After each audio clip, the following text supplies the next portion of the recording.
جوړ په خیر خدای دې وکړي روغ او جوړ به وئ. د دریم څپرکي یا دریم بوګن دویمې برخې لوستونو ته په خیر راغلی. لومړۍ پوښتنه د 3 نمرو پوښتنه ده. لومړۍ پوښتنه د 4 نمرو پوښتنه ده وبخئ. Dürfen Sie auf dieser Autobahn den schwarzen PKW rechts überholen? آیا تاسو کولی شئ په دې اوټوبان کې وای د دغه تور موټر نه مخکې شئ؟ ګورئ دلته موږ په اوټوبان کې یاستو او غواړو د دې موټر نه مخکې شو. موږ ته اجازه شته داسې موږ مخکې شو؟ Ja, weil zum Überholen ausreichende Platz ist. هو ځکه دلته ډېره غټه مسافه ده، زه کولی شم د موټر نه مخکې شم. Ja, wenn Sie dabei nicht schneller als 80 km/h fahren. هو که چیرته تاسو د 80 نه ډېره منډه نه کوئ. Na, dürfen Sie auf dieser Autobahn den schwarzen PKW rechts überholen. Rechts überholen راسته لاس نه په یو موټر نه مخکې کېدل منع ده، یعنی په هیڅ وجه تاسو نه شئ کولی له دغه موټر نه داسې لاړ شئ مخکې شئ او دلته د دې موټر نه مو اوبرهول کړی وي.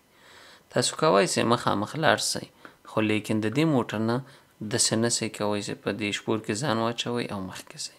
که چیرته تاسو غواړئ چې د موټر نه مخکې شئ، باید د دې موټر شاته ځان واچوئ او دا موټر خپله پوهیږي تاسو ته لاره درکوي. Nein, weil auf dem linken Fahrstreifen keine Fahrzeugschlange ist.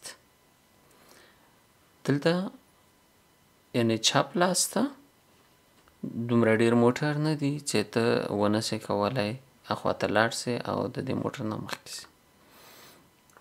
دویمه د 3 نمرو پوښتنه ده. Sie erhöhen ihre Geschwindigkeit von 50 km/h auf 100 km/h.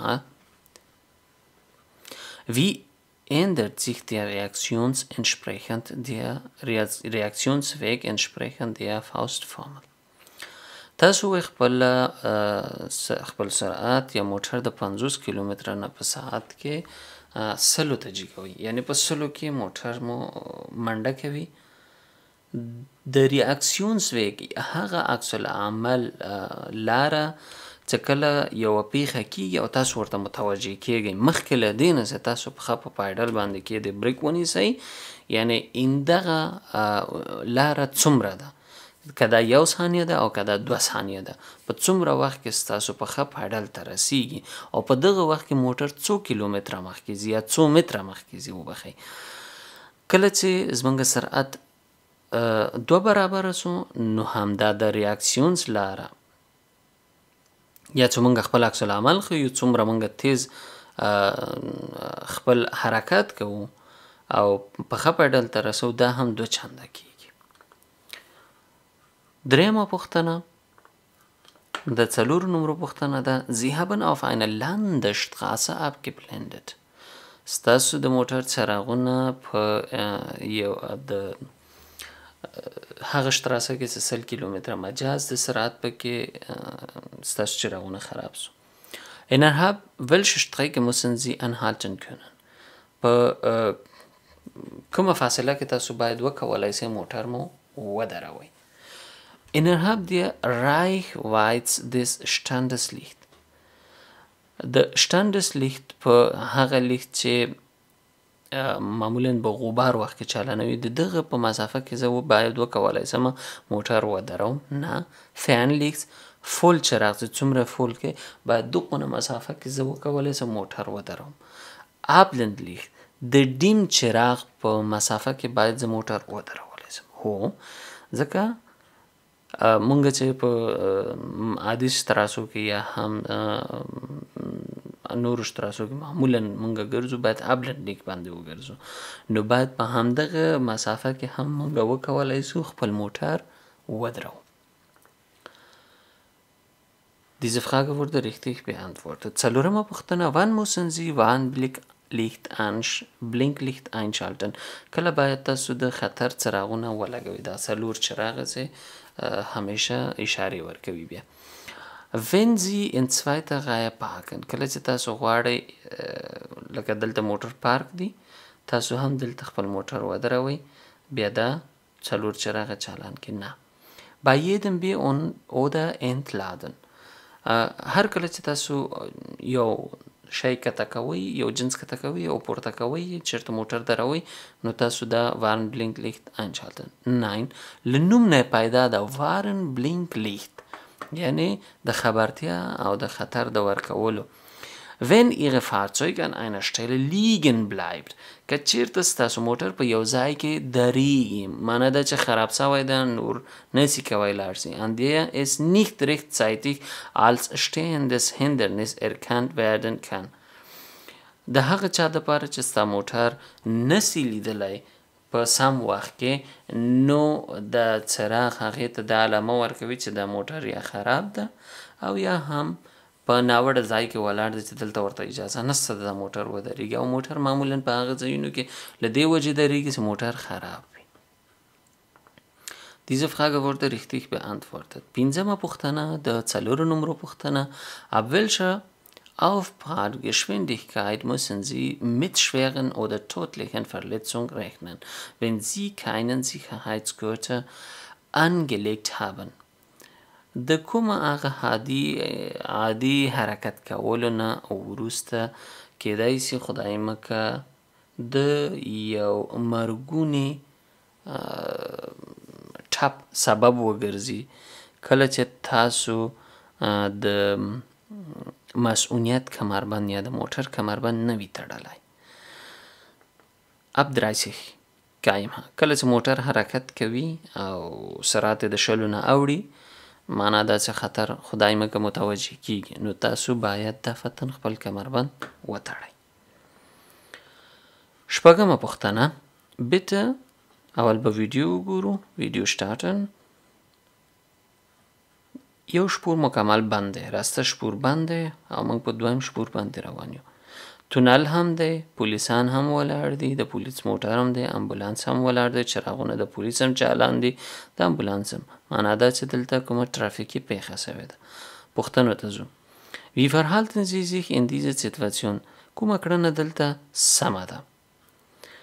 Ich bremse sofort stark ab. زه دلته چې کله راورسېدم یو ورخه کلک بریک نیسم. نه ولې د څه دپاره څه ضرورت ده دلته ته برمز ونیسئ. Ich fahre unverändert weiter. زه همداسې څه رقم روان یم همداسې مخکې ځم. هو دا سم ده. Ich fotografiere den Unfallstelle. زه دلته موټر دروم یا عکس اخلم د ترافیکي پیښه څه شوې. نه، دا آلمان کې منع ده په هیڅ وجه باندې که چیرته ترافیکي کومه پیښه شوې وه هیڅ کله هم ځکه ستاسو کار هلته نشته. که چیرته هیڅوک نه وي او تاسو د بیړنیو مرستو لپاره کومک کوئ، نو هغه هم په هغه صورت کې کولی شئ چې تاسو موټر خپله مسؤون ځای کې ودروئ او پس له هغې نه راسئ کومک وکوئ. او د عکس اخیستلو په هیڅ وجه باندې اجازه نشته ده. Ja, diese Frage wurde richtig beantwortet. Warme Påchtene. Welche Verkehrszeichen bezieht sich auf diese zulässige Gesamtmasse؟ د دې دواړو لیکدړو نه کوم یوه موږ ته اجازه راکوي یا د موټر د وزن پریښه چې موږ ته څومره وزن اجازه شته ده چې موټر لاړ شي. په هغه سړک باندې چې دا علامه وي، معنا دا چې د الکاوي یا لویو موټرونو ته بالکل اجازه نشته ده. دا علامه چې کومه ده دا سره ده، معنا دا چې نه نشته هیڅ شی. دلته فقط د هغه موټر اجازه شته ده چې وزن یې 2.5 کیلومتره 2.5 ټنه وي وبخئ. نو دا دویم یې صحیح ده. 8. پوښتنه د 2 نمرو پوښتنه ده. Was kann die Funktion eines Spurhalteassistenten einschränken؟ Spurhalteassistent د هغه موټرونو سره چې هغه سنسور لري، چېرته چې پارک کوي او هغه کله د خطر مسافې ته یا د خطر ځای ته رسیږي نو یو رقم غږ کوي، ټو کوي. یعنی څه شی کوی چې د دغې کړنې خرابې کړي، د دغه اسسټنټ کړنه رالنډه یا وړی کړي، یعنی سم کار ونه کوي. په هغه وخت کې eine verschmutzte Fahrbahn یو سړک چټل سوی وي، خراب وي او دغه لیکې د سرک په سر باندې چې کومې لیکې دي هغه معلومې نیسي.